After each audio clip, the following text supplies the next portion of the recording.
boy Country Wayne. Make sure y'all check out 80,000. That's right, they live, man. Hey, let's get 80,000. Next one you want, I want 80,000. I'm the funniest man you know. I get down with 80,000. These my dogs here. If you ain't with them, you need your ass beat. Get at it. 80,000. Tony Roberts. I'm out. It's your man Big With a Party King. And I'm live and direct right now with the hottest, the biggest, the best podcast in the universe. 88,000. Make sure y'all tune in. It's gonna get crazy. They got the king here. Oh yeah. Party King. Go. Bye. What up, everybody? It's your boy Joe Smith, man. And if y'all don't know, man, the Joe Smith Basketball Academy is doing basketball camps worldwide. Yeah, worldwide. From Virginia to Maryland to DC to Georgia, up and down the East Coast. We're taking it across coast, so make sure you keep your eyes out for the Joe Smith Basketball Academy. We're coming in your neighborhood real soon. See you. Father God, we thank you so much for a day we've never seen before, a day we'll never see again. We ask that you bless this podcast. Let the information that comes out bless someone. Let the people not see us, but see the God that lives inside of us. Let us, every word that's spoken, every information that's brought out, let it be some education to someone to help them move forward in their life. Bless every single moment, the film, the camera, the editing, every single part of this. Because Lord, we do this to glorify you and not ourselves. In Jesus Christ's name I pray. Amen. Amen. All right, let's go. Let's do it. 80 or 80,000. I'm your host, Moses Newsom. And I'm your host, Big Steps, Stefano Lewis in the building.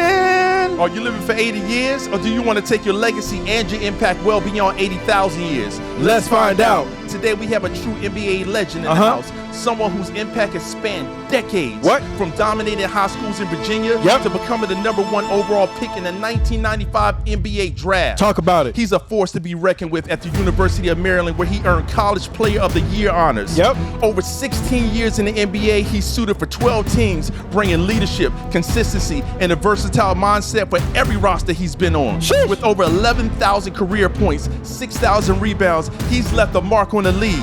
He's played alongside some of the greatest NBA players that's ever touched the ball. What? From the one and only Michael Jordan, Yep. LeBron James, Yep. Allen Iverson, Yep. Dirk Nowitzki, Uh-huh. Kobe Bryant, Yep. Shaquille O'Neal, Woo. and Tim Duncan, just to name a few. But beyond the game, his experience of highs and lows in the professional sports has made him one of resilience, lessons, and legacy. Today, we take a deep dive into his career, his life, and his mindset. Help me give a warm welcome for none other than Joe Smith.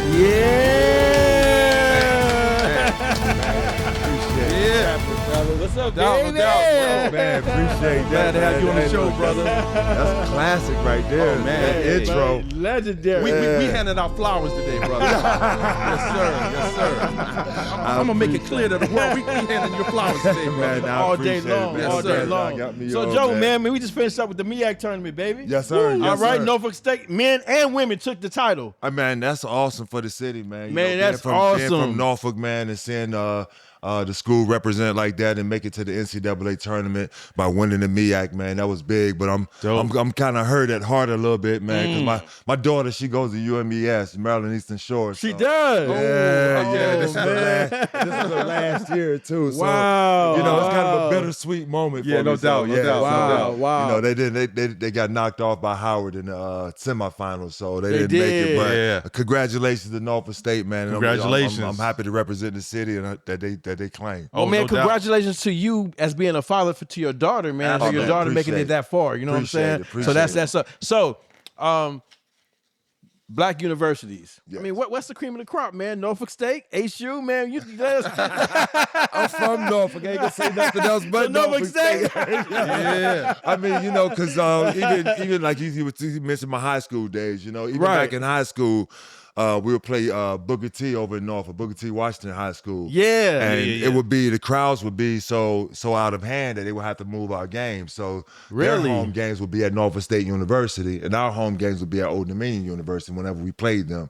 So, you know, it goes all the way back to that. Oh, you no know, doubt, you no know, to doubt, that, no that- doubt. that- so it got a little something deeper in my heart than, you know, just the Hampton and Norfolk State rivalry. Okay. No Well, doubt, no man, doubt. that's crazy, man. Well, let's dive right into our first question, man.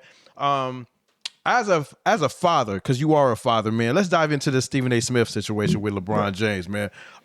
What's your take on LeBron confronting Stephen A. Smith, and as you as a father, if the same thing had happened with you with your daughter, where a journalist goes a little bit too far as far as not the basketball side of it, but you as being a father, what's your take on how you would have treated it, what LeBron did right, what he did wrong, what Stephen A. Smith did right, what he did wrong, and how the situation could have went left? With me, it all depends on what's said. What's said, and because we got to realize that as professional athletes, one, we're going to be judged. True. We're going to be judged on that court, whether we're one of the best ever or whether we're just a role player, just trying to find a spot on the team. We're going to be judged. So, we understand that the media they're going to put their opinions out there, and whether we like it or not, that's something that we got to live with. Right. Okay. That's something, that's something we got to deal with. If we don't like it, we got to get back in the gym. Let's get better. Keep it moving, right? You know what I'm saying? Let's get better with what they're saying that we can't do. Right. But I mean, as a father, you could definitely take things personally about your kids. Yeah. And it like I said, it depends on what's said. If it's about their game, some things that maybe they need to develop, or some or some things that they're not as good at, right. as I as a father may think about my child. Right. If it's something like that, then okay, you got an opinion. But if you're attacking my child, right, attacking his character, or attacking how he approaching the game, or whatever whatever it may be. If you're just directly attacking him, right. Then as a father, I'm going to step to you. Yeah. So let me ask you this: was there ever a situation in your career where, in college or your professional career, where a journalist went a little bit too far in critiquing you as a basketball player, where you felt like you needed to let that journalist know that they went a little bit too far? I never, fortunately, I've never had that situation. That's dope. That's dope.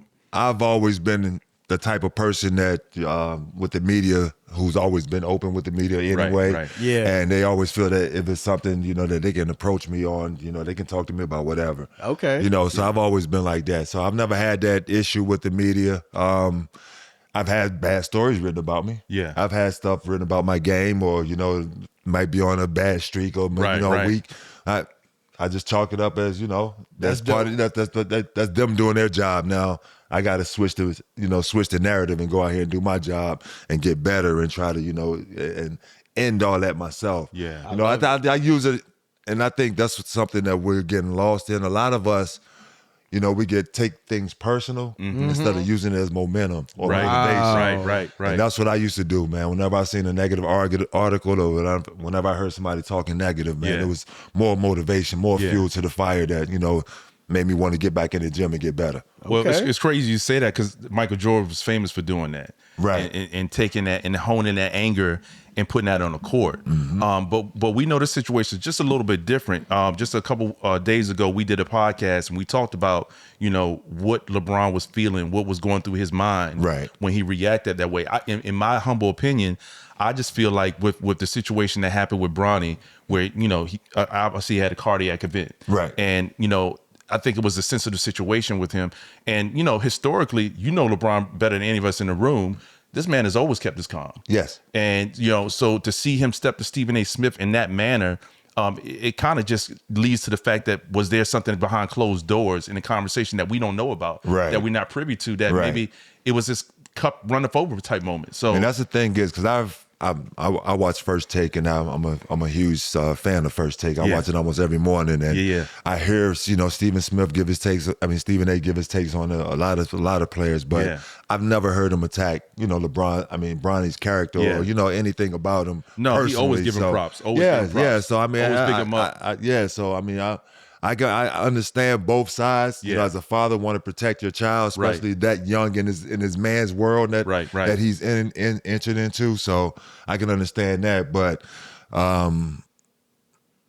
you just got to know how to address the situation a little bit better. True indeed. There's a time and a space and a place for everything. So no doubt. I know he's coming off the court, and maybe adrenaline might be going a little bit, but I think it's a different time and space for that. Pull back a little bit. Yeah. Pull back. Well, let's switch gears a little bit. You grew up in Norfolk, bro. Yeah. Yeah. I'm a Norfolk boy, man. I'm a Norfolk boy. Yeah. Okay, cool. So describe to us what it was like you as a youth growing up in Norfolk with your family, your friends, and describe for us. Take us back to you growing up in Norfolk, Virginia. I mean, first, my mom, she was the backbone of the family. You know what I'm saying? Mom Dukes. Mom's was No doubt. You know, she was that type of mom with that tough love. You know? Yeah. You know, I couldn't get away with anything, but whenever I do stuff right, or whenever things go well, you know, she's the first one to give me credit, or the first one there, you know, to support. So it starts with mom. I'm the youngest of 7. I got four sisters, 2 brothers, man, that I grew up under, and the youngest by a lot too. So wow. I didn't want to tell how much. My sister get mad if I tell her. But I'm the youngest by a few years. And, you know what I mean? It was, you know, and I had mother, father figures in all of them. Right. You know, and all of them. And, you know, they was there. That support system that I had from them was incredible as well. Whenever mom couldn't make it happen, you know, they would do whatever they could to make happen. Or whether it's getting to a basketball practice, whether it's my shoe size. I was 17 now, but, you know, when I was younger, my shoe grew at my age. So I was 11, I was in 11, 12, and vice, you know what I'm saying? Wow. So that's how quick I was having to get in and out of shoes. Yeah. So, you know, they was there to help with those type of situations. And, I mean, it's just my family, man. They just been incredible, bro. Okay. They just been that type of support system that's from Maury High School to Maryland, man, to the NBA. Right. You know, they've supported me, and they've always been treated me like Lil Joe. Okay. You know what I'm saying? I don't when I get around them, I don't have to put on a persona. I don't have to, you know, I can just you know, be Lil Joe. You just Lil Joe. Okay. Lil Joe and their baby That's brother, dope. you know. Yeah, And so, you know, it's a great feeling to have that type of family around you, though. It's always a good thing to when you get that love and support from your mom to back you through those tough times. No question. You know, just to give you a little bit background on me, my mom, she was a waitress. And I remember those days where she used to walk 2-3 miles to, you know, her restaurant where she got her tips, and she put us through high school with that. I still remember that at the age I'm at now, thinking about your mom and the things that she did. At one point in her life, she was a maid. She worked as a maid. Yes. And then she got her degree, and she got into a clerk situation at a hospital. At the Naval Hospital. At the Naval Hospital. What did that mean to you when in terms of her resilience, her strength to be able to pull through for your family, large family, to be able to help you support your dreams? What did that mean to you? I mean, that meant the world to me. Wow. That meant the world because, I mean, especially now that I'm older, you know, and I've experienced life and I've seen a lot of different things, you know, that means the world just knowing that she didn't have it all the time, but she didn't have it most of the time. Right. But she would get out there and find a way to keep food on the table. Yeah. You know what I'm saying? Find a way to keep the bills paid, lights on. Right. Find a way to get me some tennis shoes. Right, You know what I'm saying? right. Or find a way to get me on this in this basketball league, you know, that costs. You know, so I mean man, she means the world to me. That's why, you know, we might get into it later, but that's why when I did get drafted, I wanted to make sure she was set before I did anything for myself. Absolutely. Because she was the one that sacrificed so much for me, and so much of her time, and so much love, and so much, you know, that she could have been, so much other things that she could have been doing, you know, to kind of, you know, keep food on the table but she was making sure that I was at practice on time. That, you know, I was, whenever I didn't feel like going, she made sure I got up and went, because she knows that it's going to be times and days that you're not going to feel like getting out there and going to work, but you're going to have to get up and go. So she was trying to put that into me early in my life. And that's one of the biggest lessons I learned. That's deep. Did you ever feel, in terms of what she did for you and what you saw, did you ever feel like maybe you felt helpless, like you wanted to do more and you couldn't? Always. Okay. I mean, talk about that. I was the baby. I was the baby, and you know, I've seen, you know, my brothers and sisters grow up, and I've seen, what type of lifestyles, that they got into and what type of job opportunities that they had. But it was still something that I wanted more for my mom to see. Yeah. Like, we were in Norfolk. We lived in Norfolk, and we really didn't know much else around the world. Right. When that was a goal of mine, a dream of mine, to be able to show my mom things outside of the city. Right. Be able to show my mom the world. And that's why I wanted to put in the work that I put in and try to become the player that I became. But it wasn't for me. Right. Everything I did was for her. Wow. It was for her. It wasn't for me. Because she instilled that confidence in me that no matter what, that, I'm the best. Yeah. No matter what, that I'm the best. And, that's dope. So I always wanted, whatever it was, man, it was, I wanted to do it for her. I mean, it was to make her proud. It was Absolutely. to, put a smile on her face, something to give her to brag about. Right, right. So it was always for her. Dope. So at what point when you picked up that round ball, did you say, this may be the ticket, as opposed to choosing, because Norfolk is kind of rough. Right. So what made you, what was the discerning decision for you to say, I'd rather have this as my ticket than the streets or school books or working at the shipyard or anything like that? Right. What made you say, this might be my ticket? What was that defining moment? I mean, the thing is, it's crazy because I was a late bloomer. So when I first picked up the basketball, I stunk. Talk about that. Years, bro. Okay. I stunk. So okay. Like, for me, it was really just for fun. Yeah. You know what I'm saying? Yeah. Just for fun. Wow. And then, Wow. year in and year out, just by playing around the neighborhood, man. Right. Just playing around the neighborhood, outdoors all the time, hooping with the older people. I started getting better at the game. And I still had no idea that, that the NBA was going to be a goal of mine. It still wasn't a goal of mine at that point. Right.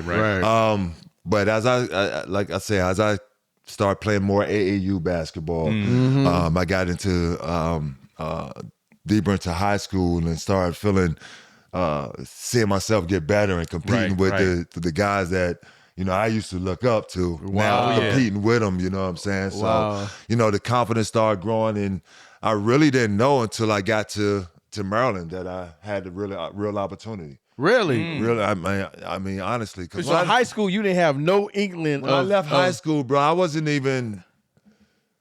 I might have been like a 5th or 16th parade All-American. If y'all remember, parade All-American, bro. So, I mean, I was like 150th player, like in the top 150, 200 range. Okay, right. So and so when I got to Maryland, bro, the work that I put in, like during that off season and leading up into my freshman year, that's what really got me over the hump. That's what really got me over the hump, and that's how I ended up becoming freshman of the year that year. But I wasn't, man, bro. I had a long ways to go. I had a long ways to go. I love it. I love it. Well, let's rewind that a little bit, because before your passion in basketball, at one point you really loved football. Yep, I still do. So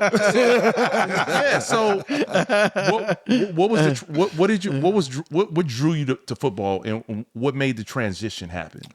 I tell you, when I just wanted to get involved in sports. Okay. And that's when I started playing football. Football season happens before basketball season. So I started playing them in the same year. Right. Okay. But football season just was the first season up. Yeah. So I started playing football. My team was the Dukes over there. Yeah. The Dukes. And, shout out to the Dukes. And man, I just love playing football. Man, I love the hit. I love how the contact. And I was a little skinny guy, but I still love that contact, man. Right. And I love playing football. Yeah, no doubt. And then basketball season came around. And I started playing a little basketball, but for years I was going back and forth. Yeah. All the way up until I got to high school. Yeah. No And doubt. I got to high school, and I grew over the summer. I had a 5-inch growth spurt. Yeah. My mom was like, now, I know you love football. Yeah. Basketball. I know you love your football, but but I you think we might got have- to make you a might smart have something- decision here. That's right. So I just And- chose basketball there, and from my freshman year in high school all the way up, I just started playing basketball from there. And don't get it twisted, everybody. Real quick, that growing up as black youths, man, we play everything. Yeah. Yeah, And we no played. doubt. Yeah. I mean, it wasn't. And it's not like that right now. But when you 50 yet, Joe? I'll be 5th in July. All right.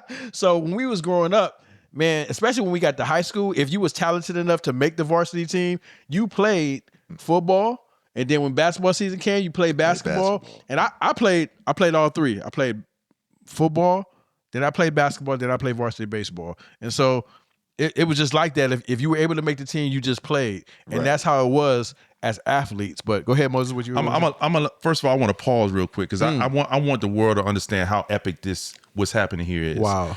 This is far different than anything you ever going to experience when it comes to a podcast. Number one, everybody you see in this room is from Virginia. Yes, sir. I grew up in Hampton. Yes, sir. I went to Bethel High School right after Allen Iverson. Okay. I'm just telling you how real it is in this room. So and then we got Joe Smith, Norfolk, Virginia, Stefano, 25 years plus. Yep. So this is organic. What's about to happen? So I want to bring y'all into a microscope of what we got going on here. 1993. You played for Maury High School. What? Okay.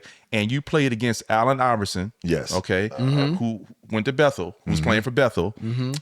And you scored 37 points. But you still lost by 2. We lost. Yeah. Now talk about where this was at. This was at Hampton University. No, it was at Churchland. It was at Churchland? Churchland. Churchland. Churchland. High. But Yes. it was a stand-only game, right? Yo, yeah. Stand-only Packed. game. Packed house. Standing room. Packed house. So give us a snapshot of what was going on in the air. What were you feeling, and what that moment was like for you?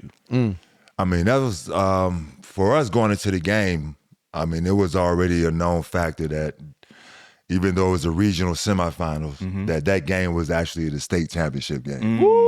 That's the type of that's the type of field that you had in the city on both sides of the water. Yeah, Hampton side out and then the Norfolk side. No doubt. That's the type of field that you had going into that game. And AI and I, we played AAU growing up together on the same team. Boo Williams, right? Yeah, Boo Williams on Yeah, Boo yeah, Williams yeah. teams. Shout out to Boo. Williams. No question. So when that game came up that we would be facing each other, in the second in the semifinals of the regional, man, it was like you'd have thought 2 NBA teams was preparing to play in a game 7 of the finals. Wow. On both sides. Epic, That's how major it was, man. Wow. And that's how the rumblings in the town was, man. And leading into that game, it was just, let's go get it. Let's go get it. And we knew what we were facing. We had some pretty good guards on our side with Maury High. We had some pretty good guards who knew that they had a tough challenge, but my goal was to go in there and try to do whatever I could to win. No doubt. We ended up with 50 points. It was 52-50 was the final. Like you said, I had 37. So that's strong. 37. So Joe, you wasn't too bad in high school. God damn. 37. That's strong. See, that's what ticked me off when I was looking at all the rankings, man. I'm like, good gracious. Yeah, and I get a little bit of respect. Yeah. Got no respect. So you scored out. You went through that. You scored that. Now selection day for selection to college. What made Maryland choose you? That's a big school. Right. That is a big school. That's a big school. Even though you were down in the rankings, what did they tell you, or how did they come to as far as offering you a scholarship? See, my thing is, like back then, it was pretty much up to the player. So back then, it was I always wanted to play in the ACC. Okay. Wow. We knew how big. From Virginia, man. That's all we get. We Maryland, North Carolina, Duke. All those games were the biggest games that we would see. Right. So I always wanted to play in the ACC. So when it came down to me choosing my school, I narrowed it down to 5 schools, and it was all 5 ACC schools. Okay. It was Maryland, it was Virginia, Georgia Tech, Wake Forest, and Florida State. Well, I can imagine Joe Smith at Georgia Tech. Oh my God. Or Wake with Timmy. Wake with Timmy. You would have been on the same team with Timmy. We were same year. Woo.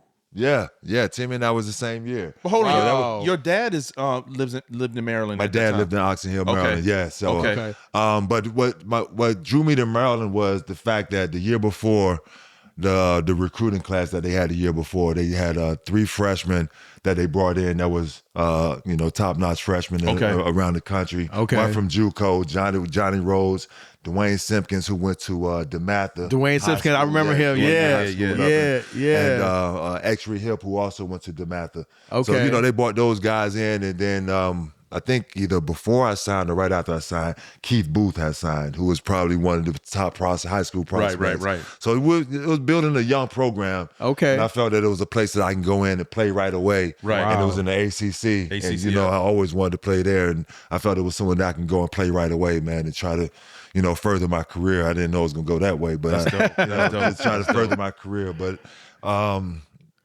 Maryland, they came into my house, that's when we were doing home recruits, they came into my house, man. They was right up front with me with, the minutes that I played with, the type of school it is. And, I really, got a good vibe from their coaching staff when they came to the house. So that was another reason. So you said you flipped the switch when you went to Maryland. Tell me about your workout regimen and how deep did you have to go to really change that whole habit of working out, getting better, getting more physical? What did you have to do? Was it more or less, hey, I know I need to make a change, or was it a mindset for you more so than anything? It was a little bit both. Okay. A little bit of both. I knew I had to get stronger. Yep. You know what I'm saying, in order to compete in the ACC. Yeah, for sure. Carolina had Eric Montross and Salvador. They, 7-footers. Talk about it. Duke Talk had Duke had Cherokee Parks and Eric Meeks, and everybody had beef on their squad. So, Yeah. In order for us to do something, I had to beef up a little bit. So I knew I was gonna have to get stronger. In order to compete. So our strength and conditioning coach Dwight up in Maryland, man. As soon as I got on campus, we got into the weight room. Got into the weight room and worked on my getting stronger, my legs, my upper body, just getting stronger around the basket, and then we got out on the track, working on my conditioning. Right. That's what people really sleep on, man. A lot of these guys sleep on how important conditioning is. Man. Yes. Being able to stay stronger as long as longer than your opponent, that always going to carry you a long way. Right. So Get you we got above. out on the track, man. I'm running 100-yard sprints and Wow. 50-yard hurt shuffles and it's all types of stuff, man. And I'm doing it all out. Wow. Like guys like to take a drill off, try it out or whatever. But no, I'm going all out. So, Right. And I know this is just gonna get me better. So when I'm when I'm going through something that's a tough situation in the game, I can push through it. No doubt. You know what I'm saying? So I prepared myself, man, and the workouts were incredible. And it was almost a 2 a day every day, during the summertime. Yeah. Wow. And then we went down to right before the season starts, they have media day, ACC tournament. ACC media day. Right. And we get down to media day and they got us picked last. What? Dead last in the ACC. What? Yeah, so I mean, we were young. Yeah. We were young. We were starting at that point. We were projected to start 3 sophomores and 2 freshmen. So we were young. So they had us projected last. They was talking so bad about us, man. And that was motivation. Yeah, exactly. So Definitely motivation. that kind of fueled the fire even a little bit more. Yeah. I went back. We talked about it with the team, man, and we just got to work, man. It was Put that work in, right? Put that work in, and we wanted to prove a lot of people wrong. And So let's switch gears a little bit real quick. So how many years you do at Maryland? 2. You did 2. All right. Now, your first year coming in as a freshman, your rank is not that high from high school. You're a new guy on campus. How tall are you in that year? 6'9". You 6'9"? Yeah. You 6'9" right there. Now, I want to paint a picture for y'all because Maryland, we live in Hampton, Norfolk, Virginia area. So all the baddest Maryland women, they be in this area, okay? I'm gonna let y'all know for free, okay? The baddest joints from Maryland they come here. So the Maryland women on campus, you get there, you're not necessarily, the big man on campus, but your sophomore year, Right. you projected to go to the league. So talk to us, Joe, man. How did the women switch up on you? Because I already know. I already know. If you was getting the draws in your freshman year, you was definitely attacked your sophomore year. So how did you handle that pressure from the women at Maryland? Talk about it. I ain't gonna lie, like 17, 18 years old, man. Yeah, you know man. What I'm saying? You're going hormones going everywhere. You'll lose your mind. You can lose your mind. You can lose your mind. You know what I'm saying? They kind of get caught out there. So, I mean, you know, you know, I had some moments, you know, during my time, but I mean, it was more my mom. I ain't Talk about it, man. Talk about it. Your mom was on you. Put those girls down. I need you to focus on what you need. Hey, man, mom let it go down like that. Okay, man. man, that's dope. Yeah, That's dope. Yeah, she definitely dope. wouldn't let it go She down kept like you that. lying. And the thing about it, man, is I've never been out there like that. There you go. You know Come what I'm on, saying? Joe. I've never been out there like that. And I've always, you know, kind of been loyal to who I've been with until it's over, and then once it's over, you know what I'm saying, I move on. But I've never been out there like that to, you know, be around campus just chasing all the things around campus. But So y'all pay attention right now They because do we get as thrown in athletes, your we get oh, y'all jocks, you a basketball player. You know what I'm saying? So I know I ain't messing with you because you hitting all, you know what I'm saying? So y'all listening firsthand, a black man athlete who is saying, you know what, I wasn't about that life. yeah, You know what I'm saying? I was about that life. I love it, Joe. And that plus I had a bigger goal in mind. Come So, on, yeah, Joe. once I had a Even at bigger goal in that mind. young age. Yeah, I mean, especially going into my sophomore year. Right.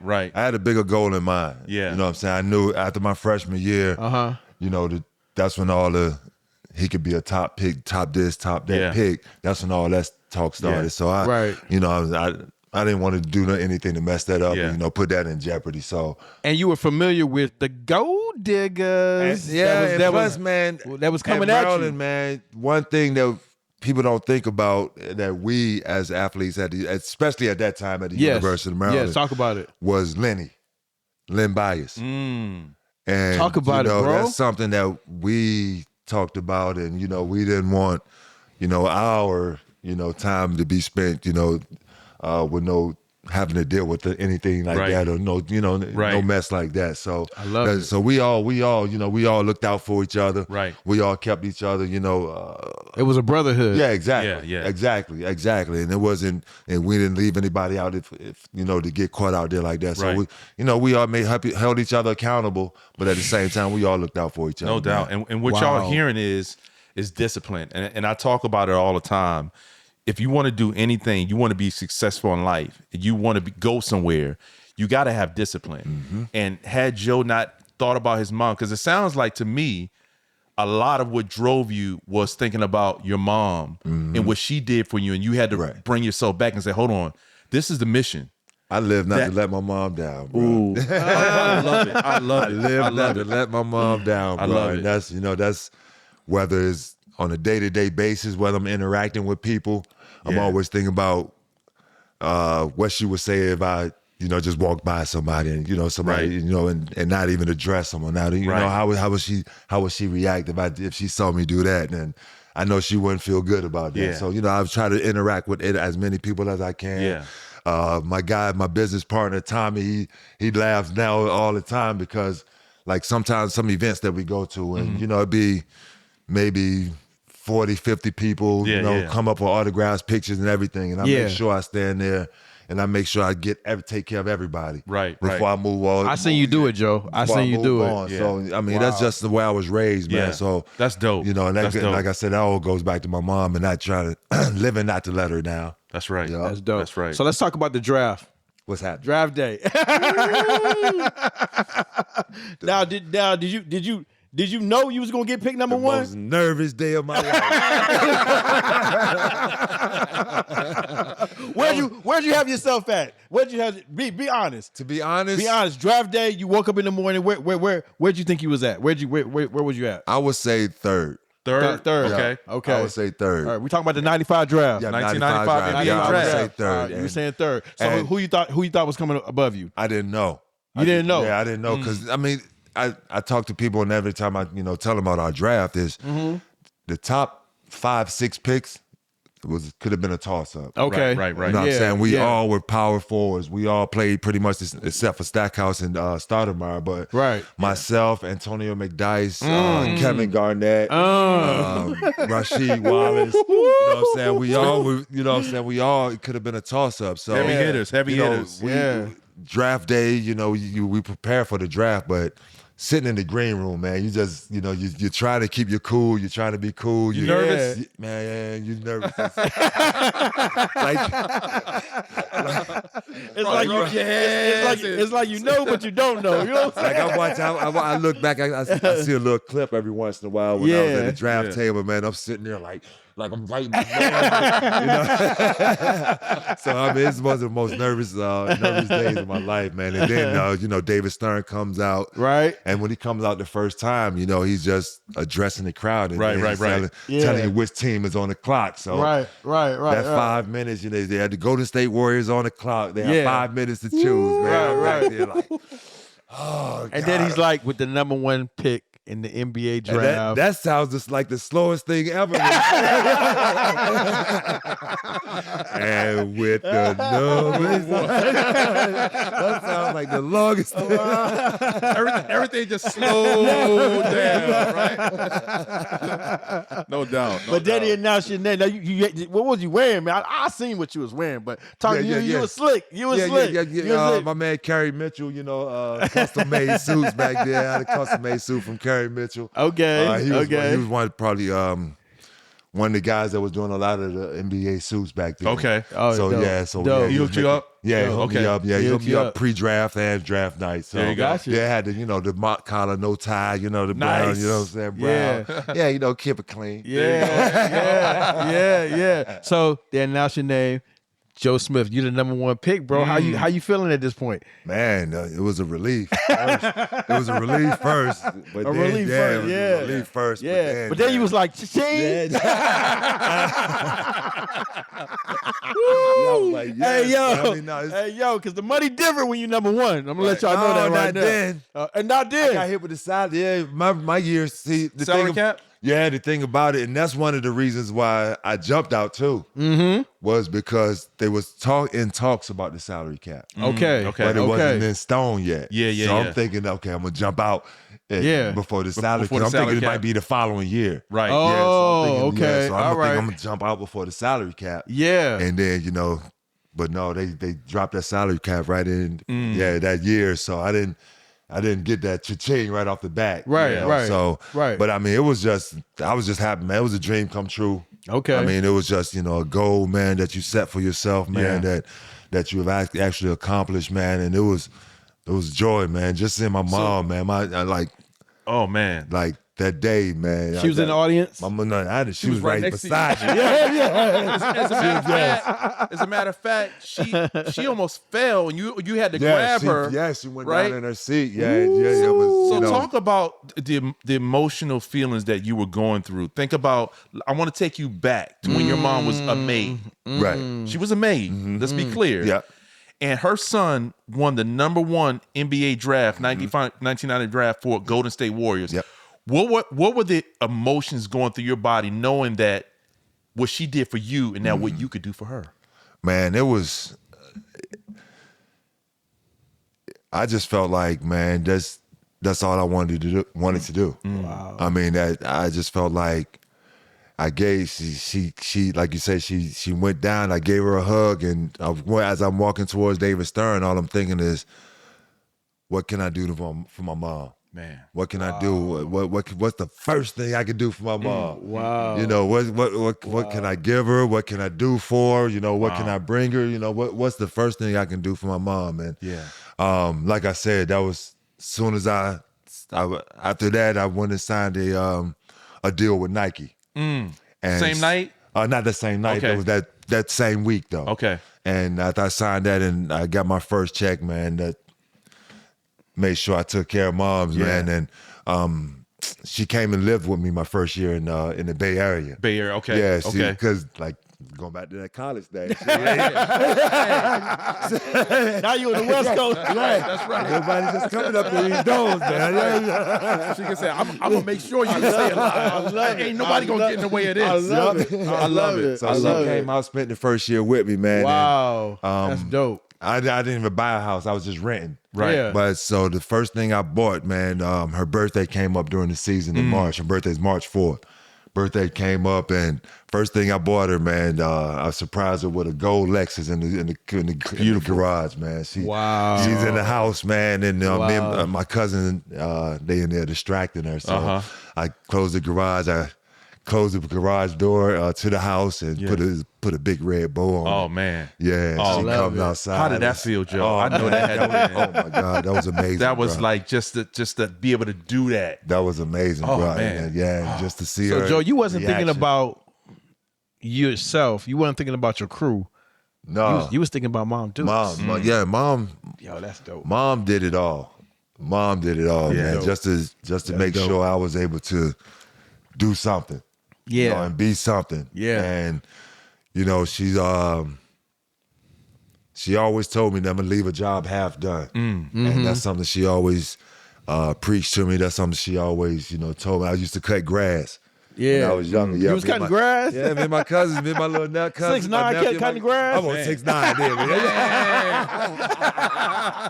man. Can you imagine the handle on that lawnmower? No, but I used to cut grass. And, and I cut my neighbor grass one time, and I couldn't get around the fence right. Wow. My neighbor came and knocked on the door and told my mom, and my mom, she made me go out there and figure it out. I love it. Don't leave it. We're not leaving jobs half done. We don't do that. So, I had to go out there and figure it out, man. But I love it. That's just little, little things like that. So Mom was Mom and Dad? Where was Dad at? Dad, like you said, Dad lived in Maryland. Oh, okay. I would go stay with him, periodically. During the summer times and stuff like that. Yeah. But Mom's was pretty much, for the most part. Yeah, that's dope, man. That's dope. That's dope. That's dope. So so Joe, we know that you played 16 beautiful years in NBA. Yes, We sir. appreciate that. Thank you for that. Thank you. 12 different teams that you played on. Golden State Warriors. Let's give it up for 16 years. 16 years. Appreciate That it. gets swept under the rug, 16 man. years. Hey, look, and man. let me be clear, that's not easy. That is not easy. Because most guys don't even last that long. So let's be clear. Yes. So a lot come and go. So when you think about the transition, Golden State Warriors, 76ers, Yes. Detroit Pistons, Orlando Magic, just to name a few teams. Yes. What was that transition like going from team to team? And how did you stay on point to gel with the team to stay relevant? What was that process like for you? Is an adjustment. It's an adjustment. Each time, each stop is a different. You're learning and picking up different, learning new players and picking up a different system. So each one is an adjustment. But if your character or if you as a person can, just go in and be yourself, go in and take care of business. I'm the type of person I can get along with anybody. Right. You know what I'm saying? So anybody, in the locker room, I come in and, we be cool with you, even though we was just at war 2 games ago. Right. We was just at war against one another. If I get traded, in between, and I get in the locker room, I'm that type of individual that can, we cool. You know what I'm saying? You know what I'm saying? Now let's go. We move forward. So, but I mean, that's just the way I've been and just the way I raised. But going to different locker rooms is always an adjustment. Yeah. It's always a period where you gotta get comfortable again, right? And get familiar with roles. And speaking of roles, that's something that you have to be able to do as well, right? Like with the Warriors, man, I was a guy that got the ball a lot. Right. I got a lot of shot opportunities. Yeah. I got to Philadelphia, AI, Derek Coleman, and those guys, were on the team. So I had to learn how to play a different role. And my shot, I wasn't going to get as many shots. Right. Same thing with Minnesota. I had to learn how to rebound and defend and do different things to be able to stick around the game. Yeah. You know what I'm saying? A lot of people get stuck in one thing and what they do, and not able to adjust their roles as they go from team to team. But every team is not your team. Right. So you have to be able to adjust your role and be able to play alongside of guys and be able to play along with guys from a different role. Doing different things. And, How was it? I had to learn that. How was it to go from playing AAU with Allen Iverson to playing on the Sixers with Allen Iverson? How was that? What was that adjustment? That ain't how to adjust. Rebound. Go get the rebound. Go get the rebound. Yeah, I love it. I love it. No, I mean, I didn't have an adjustment period with that. Yeah. But it was a dream come true. Okay, You know, two guys from the 757 from the same 757. area, That's man, dope. who grew up together, playing Yeah. alongside each other, played against each other once in high Yeah. school, and at one point was talking about probably ended up at the same college. You know, if things would have worked out, you know, a little bit different. Wow, you know? right. But it was a dream come true, man. Wow. And it was something that we spoke about at playing, you know, just joked about kiddingly playing, you know, AAU basketball, Right, you know, right. growing up. But when it happened, man, when I walked into the locker room, the first time I walked into the locker room, it was like, man, can you believe it? I'm like, that's dope. Yeah, that's dope. I mean, it was, and it was fun to play alongside him in the NBA, man. Yeah. That's because dope. like I said, it was no adjustment. Right. There was no adjustment. Yeah. I was familiar with his game, familiar with, you know, he's familiar with my game, so it was no adjustment period with that one. That's beautiful. So in the NBA, give us the dog that you gave problems to, and give us the player that every single time you played him, man, just gave you fits. Oh man, If you can remember. If you can remember. I'm gonna tell you, man, my era, like, I know they shoot a lot of threes now, and the game is spaced out. Yeah. But it was the big man's era when you played. Big man, but mainly power forwards. Okay. All right. I mean, Shaq, you had Shaq, you know, That's right. you know, Yeah, but yeah. it was mainly power forward. Every team had a dominant power forward. Right. So Facts. every night you had to be on your job. You got Tim Duncan, you got Chris Webber, you got Right. Sean Kemp, you got Kevin Garnett. Right. You got, I mean, you know, every team, you know, you're going up against a dominant power forward. And All right, who gave you fits, man? Who gave you fits, man? Every time you played them. not every time. I can't say that. He said, "Come on, man." Then you make it seem like niggas just. I mean, All right, who gave you 40? Who gave you a hard night? Nah, Timmy was tough. Timmy was tough. Timmy was tough. Timmy was tough. Timmy was tough. Dope. Going up against KG was tough. Okay. Early on in my career, Sean Kemp was the toughest. Really? Yeah. Really? Sean Okay. Kemp was the toughest. Sean Kemp was the toughest. He was linky. He could jump. He was athletic. And Probably the strongest that I ever played against at that time. really? wow. Yeah, Sean Wow. Kemp. Yeah, Sean Kemp Wow. was like he was a bull. Wow. Yeah. So Wow. Who was on your team on that Golden State team? Who was your coach? my first year was Rick Carlisle. Okay. Rick Adelman. I'm sorry. Rick Adelman. Rick Adelman. Okay. Yeah, Rick All right. Adelman. All right. Then I think he tried to set me up. I'm not trying to... Keep going. Keep going. Keep going, Joe. Keep going, Joe. Keep going, Joe. We know who's born in here, Joe. Let's go, Joe. Who's on the team, Joe? PJ Carlissimo. Yeah. He was definitely on the team. Was Springwell on the team? Springwell was on the team. Yeah. So man, I mean, what went down with that, man? I mean, what's going on, man? Springwell went and choked the coaches. I mean, golly, man. What's going on, man? What's going on, man? I want to know, man. The world wants to know, man, what exactly happens. We want to know from. Talk to him, Joe. I don't know if the statute of limitations is up yet, but I can't tell you exactly what. Okay, all right. Give us a filter story of what happened. An overview. An overview. Yeah, give us an overview. I mean, there was something that was building up, man. It was building up. It was early in the year, Right.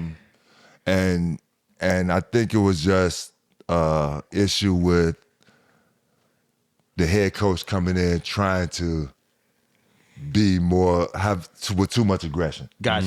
You know what I'm saying? Gotcha. And constantly, you know, and being in and almost having it be a everyday thing. Gotcha. You know, where Gotcha. in practice you're going at this dude, you're talking, screaming on this dude. Yeah. In the games you're screaming on this dude. Yeah. And to be honest, Spree was averaging like 35 that year, yo. Right. I'm like, leave the dude alone, man. Yo. Right. Yeah, give him a break. And let's not get it twisted. Let's not get this twisted, y'all. Spree Roll was a unicorn. No question, Yes. man. He was a unicorn. No question. Spreewell could stay out all night, No question. drink all night long, party all night long, and he be at worked hard, practice bro. first thing and Like be him on nothing. and running up and down the court. He worked hard, Man, bro. he worked hard. Like he worked hard, bro. Like he put that work in, man. Like he got when he snatched me under his wing when I got there, bro. Talk We saw about work. it. Yeah. You know, got me with that work program, bro. Really? I'm telling you, yes, sir. Wow. Like he Wow. works hard, man. Wow. And that's something, people They don't talk about. Yeah, They don't exactly. talk about that. That's Yeah. why it was an issue because we as a team we all wondered like, why does he keep going this spree like Was it this, because he right? had cornrows? No, it wasn't. He was bald. As a matter of fact, he was bald. But no, it's like we all as a team, like, why does he keep going? Why this keep spree going like at that? him? Why is he Yeah. going? And Some like this? underlying got to be something there. Yeah, exactly. But like I say, he's just trying to come in with overly much aggressive, aggression. trying to Right. go at who we think is the top dog. Who the top dog might Right, be on the right. team, and trying to, show him that it's his team. Right, right. But we grown men, bro. Grown men. We Grown grown men. men. You played against Michael Jordan? Oh yeah. All right. Oh yeah. What was that experience like?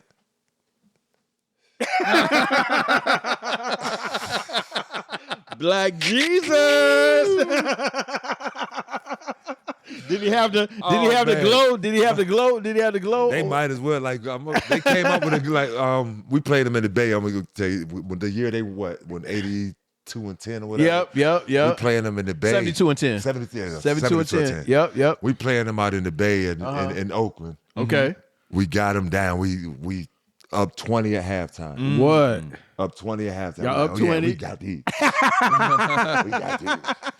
We go in the locker room. We juiced it. Yeah, y'all we juiced We up. just keep this up. Yo, we keep this up. I told y'all it ain't that good. I told y'all. Hey, yo.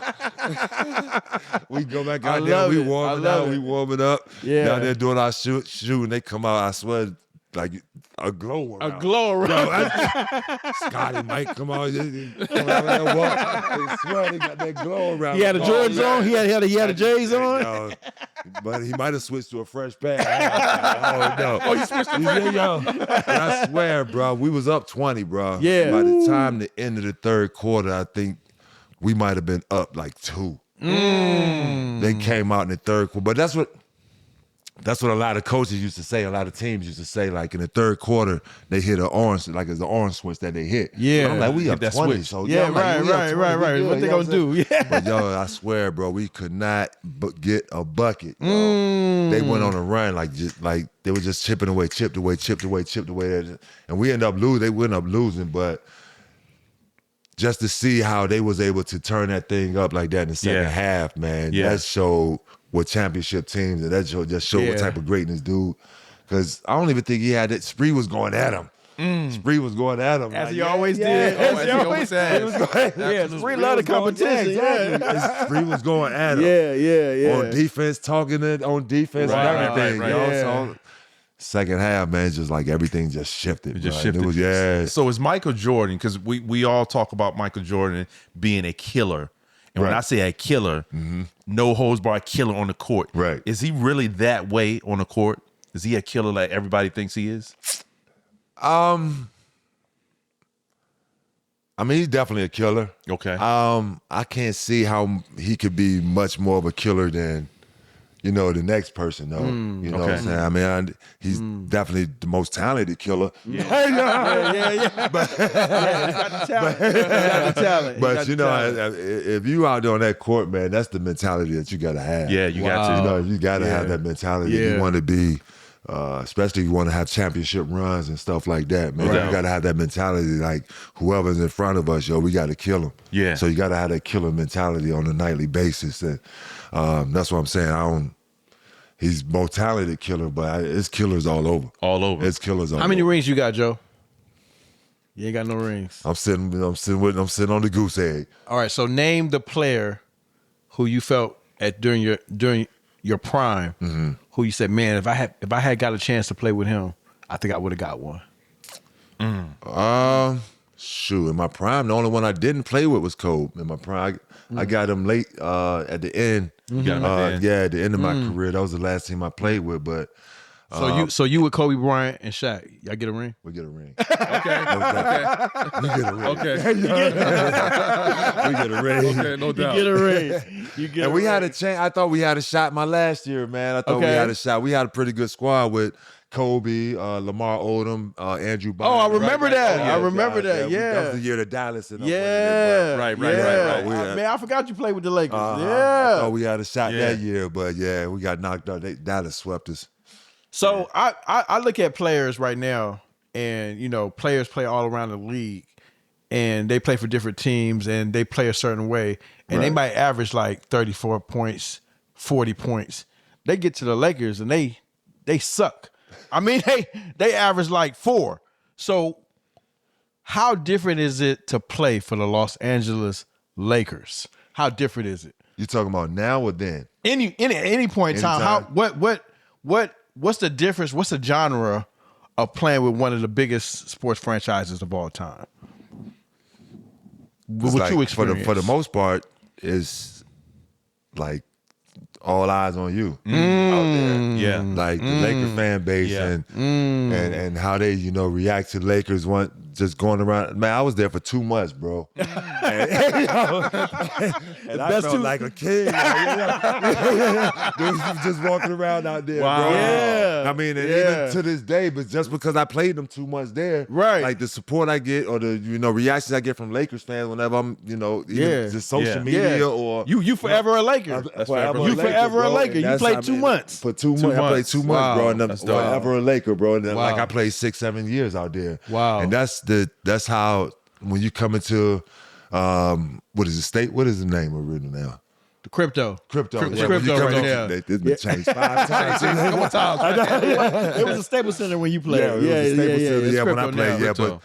but when you come into that Staples Center, man, it's just like the aura. You just see all, the banners up and hanging up in the in the rafters, the retired jerseys, man. It's like a whole different Historic, aura in that. epic, Yeah, you know what I'm epic. saying? That you get from any other arena, in the league. Even the Garden. Yeah. And the Garden's been around longer than Staples. Wow. They put that up later, but the Garden's been around longer. But just the aura and the yellow, purple, and gold. Man. Just seeing that in the stadium. And then it's funny because even when we played the Clippers, when the Clippers was playing there, Right. it was still purple and gold. It's still go, baby. All day long. All day long. Y'all have pint. You know what I'm saying? When y'all come in. For real. So being that you played, real quick, Moses, being that you played for the Lakers, talk to us a little bit about January 26, 2020. When you found out that Kobe had passed. Yeah, that was tough, bro. Where was you at? I was down in Georgia at the house, at my house in down in Georgia. It was a Sunday. It was, and I, actually turned on the news. Okay. And I saw it on the news, and I thought it was a joke at first. Everybody You know did. what I'm saying? I thought, Yeah. I thought it was a joke at first. Yeah. One of them dudes that you just think live forever. Yep. You know what I'm saying? Yep. You think Cole one of those guys. And he like Michael Jackson. Yeah, you know what I'm saying? One Like, of you those just think guys. they're going to live forever. He never get hurt. Right. So I mean, and when you wake up and see something like that, man, it just lets you know how real life is. No man. doubt. And how serious life is, and how quickly it can be taken. Absolutely. How quickly it can be taken. Guys that we, like I said, we think that we're gonna see for years and years and years to come. Yeah.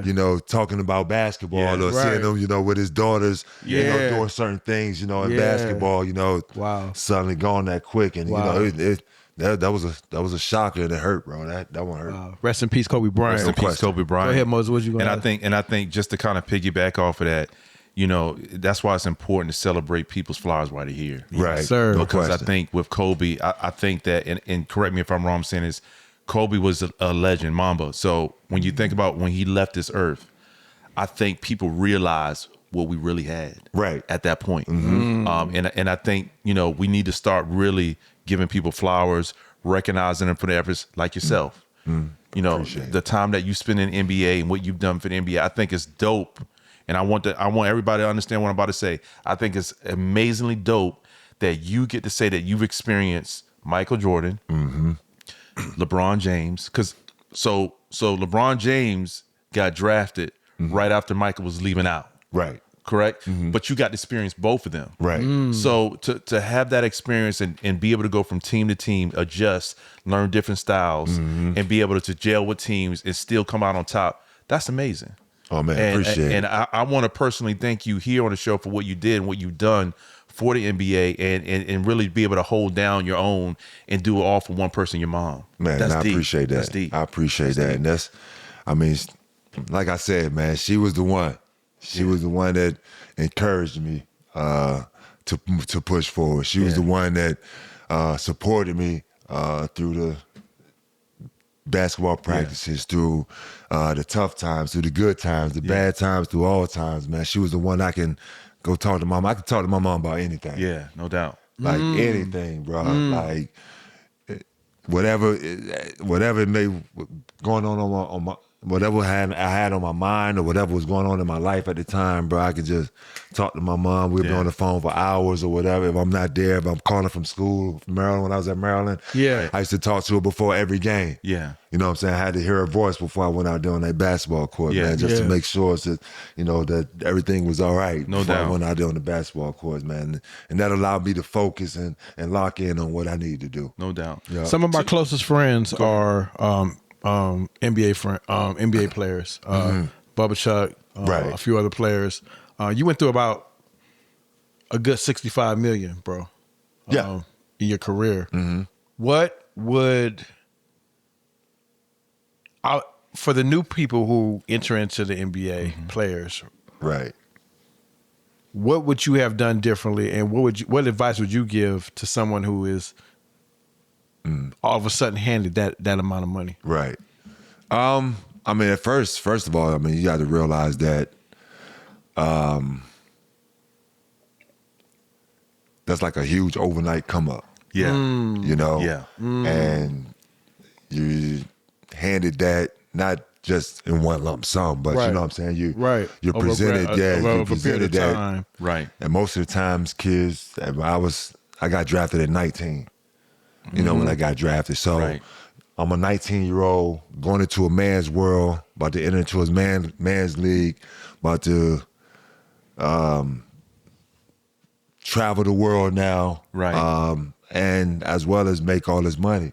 Right. Now I have to figure out how to manage it all. How to manage the funds, manage my time, manage my life. Right. And if you don't have the right people around you or the right people that's been through it that can help guide you through it, then you're going to make a lot of mistakes. You're going to make some mistakes. Right. And that's what I did. Yeah. I learned a lot of it on the fly. Yeah. Trying to figure things out on the fly. Yes. And one thing I say I would do that I didn't do is ask for more help. Right. Wow. And that's something. Talk about it, Joe. Yeah, that's something as I wouldn't say black men, but that's something as men. We have an issue doing. Yeah. I love it, Joe. Ask for more help. Right. More advice, more input from my not just my peers, but the guys that's been there and did it before me. Right. They were always around. Right. Okay. Doing NBA retired player events and stuff like that. They were always around.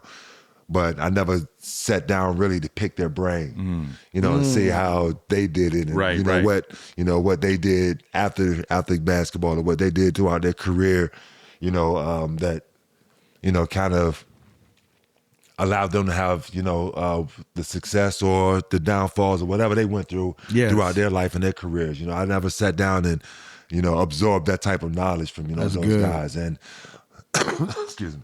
And another thing, man, just keep your eye on everything. Right. A I trusted. Financially, I trusted, put a lot of trust in my financial advisors. You did. Put a lot of trust in my agents, Right. And really never double checked or triple checked, what was going on. Talk about it, And Joe. That's something that, that's something that, I definitely learned to do, and learned that was, big mistake, just putting too much trust and not, and not following up as much. On what they're doing and what this is for, what this means, and different things like that financially, or from an agent with a different contract from a endorsement deal or something like that. So keep your eye on everything, man. Make sure you're hands on with it, and make sure you understand what's going on, and they're not just telling you something and just blowing it by. Make sure you understand totally what's going on. Absolutely. Yeah. I love it. You left the league in 2010. You retired in 2010. Mm-hmm. In 2018, the NBA started a program called the NBA Transition Program, Rookie Transition Program. And what that program allowed the NBA to do was help players, and it was a mandatory program. It's a mandatory program. Right. Allows players to come in and learn about investments, stocks, managing money. Right. Even pairing them up with financial advisors, giving them that literacy that was lacking back when you were in the NBA. Exactly. Had the NBA had these programs available to you when you first got drafted, do you think your financial situation may have been different? I think it would have been different for a lot of us. Yeah. A lot of us. I mean, not just you, but a lot of yeah, you. a lot of us. I mean, yeah. I don't put nobody's business out, but No, I mean, no. we go through things when after we retired. Yeah. So Yes. a lot of us, and Yes. Absolutely. it definitely would help though. Yeah. It would have made a big difference, because, like I said, we're 18, 19, 20 years old when you're getting drafted now. Right. So there's a lot that you're having to learn. Out there on the fly, and having that type of literacy, definitely would have. Made a difference. Would have made a difference. Would have raised a lot of questions. Yeah. That we probably had no idea of what to ask. Yeah. And stuff like that. So it definitely would have helped. Yeah. I love it. I love it. I mean, when you think about where the NBA is now versus where it was then, there's a lot of growth that's happened. Let's give the NBA credit, because I think with these guys, especially when it comes to financial, and you see these guys losing millions. Right. And, a lot of these guys came from poverty. And when they see that type of money and that type of lifestyle, there's no mentorship coming from the NBA to say, hey, let's pull back. This is what it should look like. Right. I know Allen Iverson, just not to put his business out there, but I think it's public information that Reebok put a deal together for him later on that he could take advantage of and later on. So having those type of supports and knowing that, hey, at some point in life, you're going to need this support. You're going to need this financial support. It speaks volumes. It does. It does. It's good. And nowadays they have to even start earlier. Yeah. With the NIL deals and stuff that they got going on in college sports, they have to start even earlier now. Yeah, because absolutely. Now you're coming into college and you're earning, have the capabilities of earning, $2-3 million. Exactly. In college now. Yeah. So now they have to start earlier. So I think it's a big deal that people like myself, other guys that's been through, situations like that. Yeah. That we come out and speak on it, that we're able to talk to people about it, and able, like you say, it's all about helping the next person. Absolutely. It's all about helping the next person so they won't go through what you went through. And that's why I wanted to get my story out back when I did the thing with Alex Rodriguez, that back in the game thing. That's why I wanted to get my story out then. Right. And I'm going to tell it one more time. I'm gonna tell it one more time, and then saying, it's off to what we're doing now, and how I've learned from it, and the progression that I made. Absolutely, absolutely. So Joe, we running out of time a little bit, but we're gonna play a little game real quick. The greatest of all time, or and am I to answer all of? No, just... I'm gonna give you 5 of them. You know what I'm saying? Now we talking about overall package. We talking about overall career. Overall catalog, overall. Okay. All right. Okay. Tupac or Biggie? Who you got? Come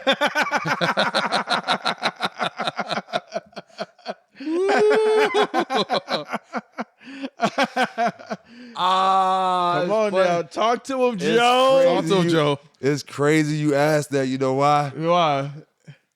because on the way over here to do this interview now, I was all Tupac. Okay.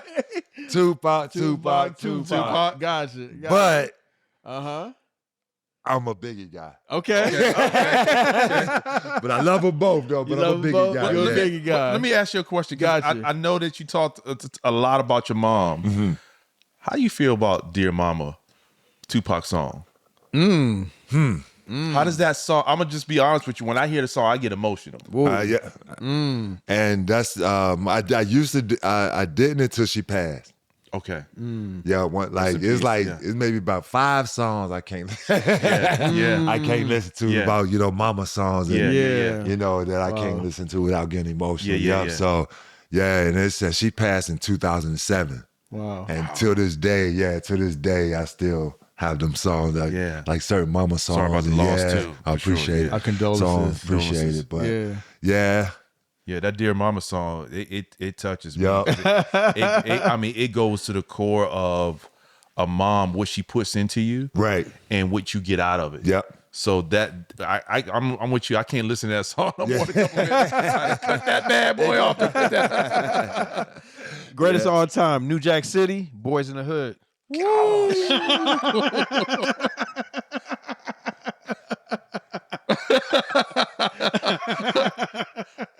Why you had to hit him like that, Stefano? Come on, Joe. New Jack City.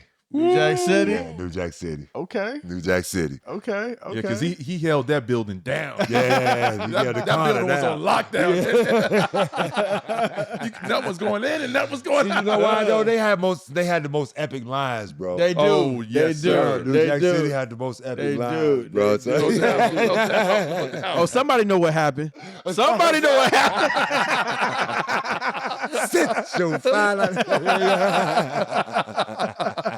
Yeah, bro. They had the most epic lines. All right. Harlem Nights, Coming to America. Song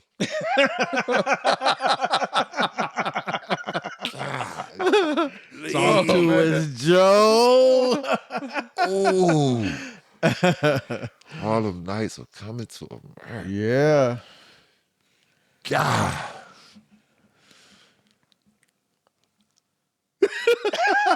That's a tough one.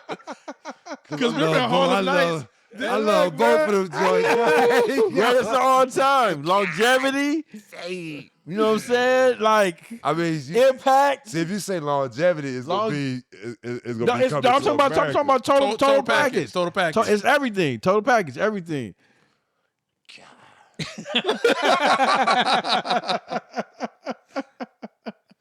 Harlem Nights, man. Harlem Nights. Yeah, Harlem Nights. They had too many faces, man. Too many faces in that bar. I got it. Harlem Nights, man. Harlem Nights. All right. 757.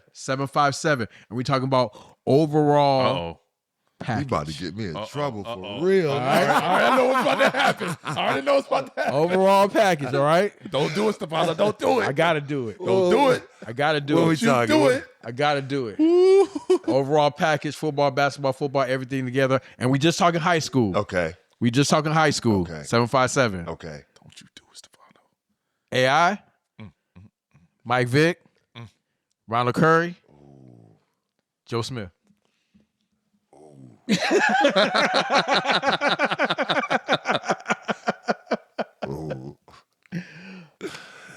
That's a tough list, man. But I can't go with nobody but myself.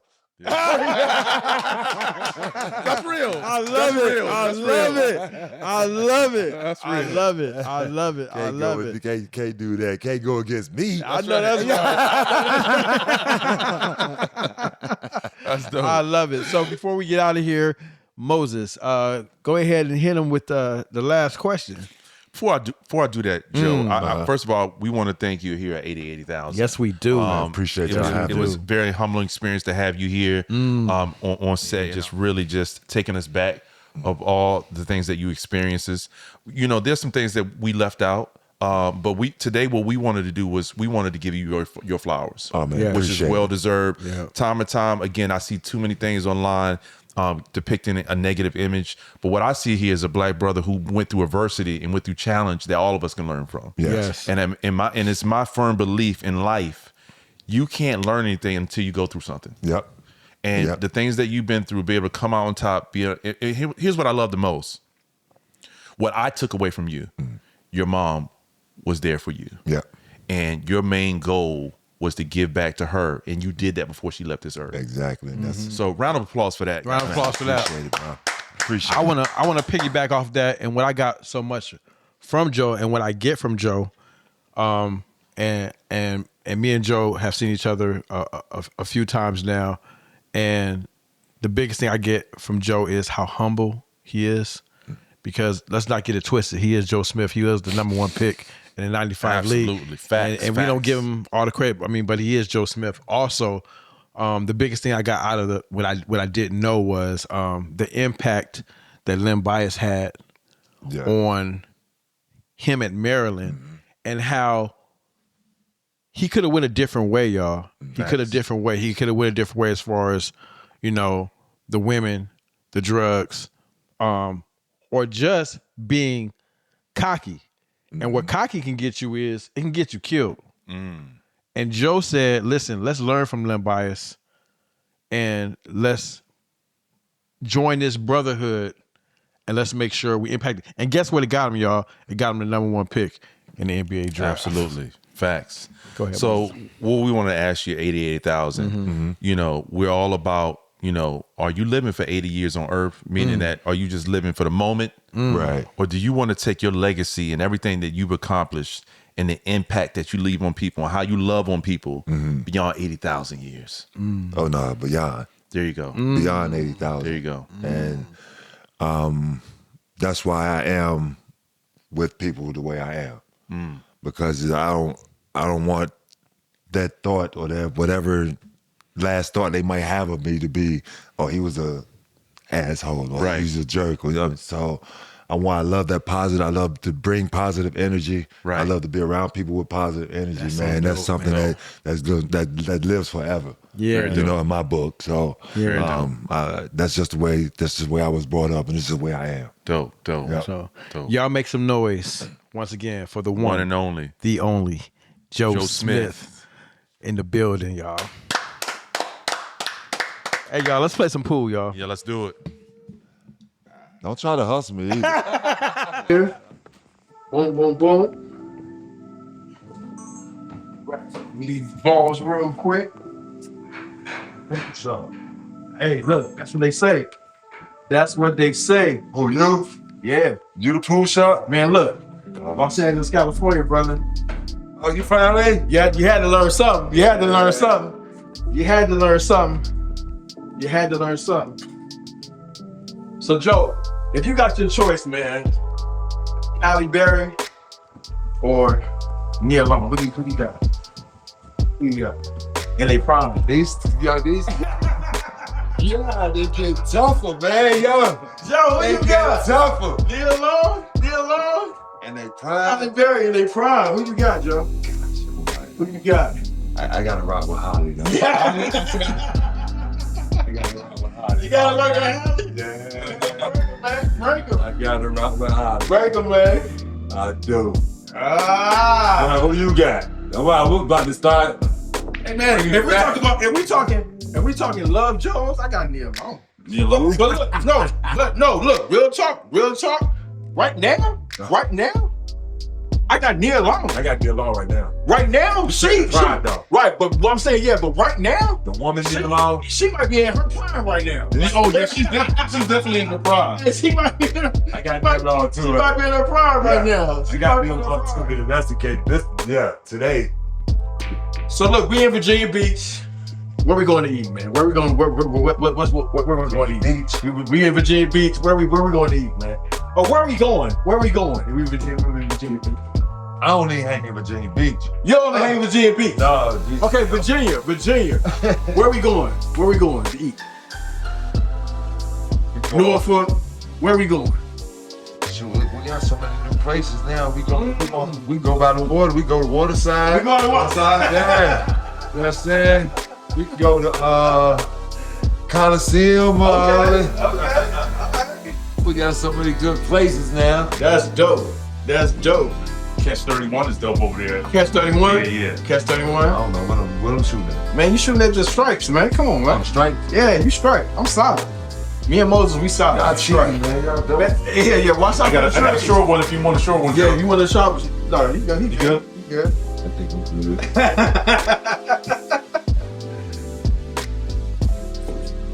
There we go. Okay. What you think about Mike Vick, Norfolk State? I love it. Head coach, you love it? I love it? I love it. That's much fun. Yes, He gonna bring some people to the city. He gonna definitely bring some people to the city.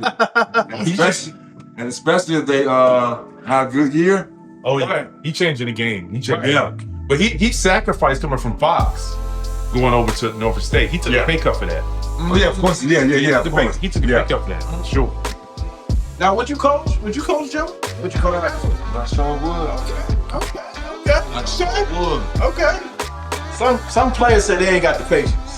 Nah, it depends. You good? It depends on the age too. Right? Facts. Yeah. Well, yeah, I coach.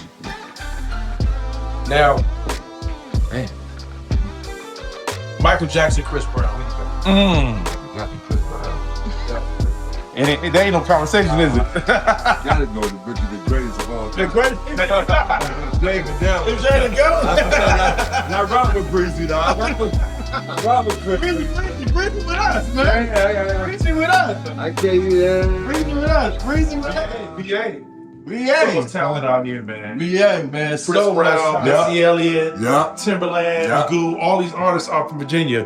Why do you feel like we haven't gotten the credit that we should when it comes to the industry? Yeah, talk about that, Joe. I think because we don't talk about where we're from enough. Yeah. Come on, Joe. We don't talk about, we don't. Yeah. Like every other city or other place, they represent where they from. Yeah. All the time, everywhere they go. Right. We don't do that. We don't do that enough. Right. Yeah. Right. We don't do that enough, so people don't even know we from here. No. What? They might think you from somewhere else. Right. Yeah, we don't talk about it. Yeah. And when we leave here, we forget about home. A lot of times. Yeah. You know what I'm saying? I wouldn't even say that, but just don't talk about it. Enough about enough. We don't talk about it enough. Yeah. Okay. You go fishing? Oh, yeah. You go fishing? Yes, sir. Yeah. Yes, sir. That's part of our family reunion every summer. Really?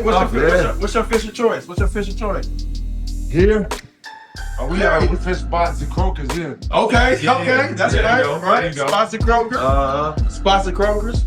You hit the boat or you on the pier? We'd be on the boat. Boat. Okay. But when I was younger, we used to do the pier. Pier. Yeah. There you go. Has there ever been a time, man, where a kid was just like, "Oh my God, that's Joe Smith," and it's hurt you? I leave the house once a day. What?